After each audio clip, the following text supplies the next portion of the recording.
Welcome or welcome back. In this tutorial you're going to see different ways you can achieve the bob hairstyle or like the curved, just like this one.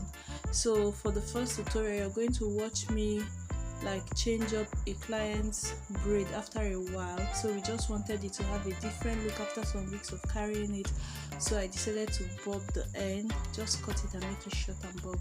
So in my own tutorial you're going to see me use hot water and rollers. Some other techniques you see here is using flat iron, blow dryer, just rubber band and beads, and those hair accessories that you clip.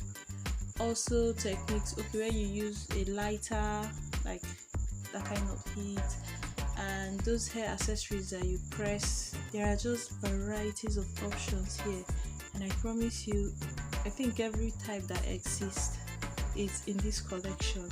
So if you're interested in any of the other techniques, check out the tagged creator and check out their channels, Instagram, wherever they are. Check them out so that you can learn that technique. But for this one I did, this is it. If you want,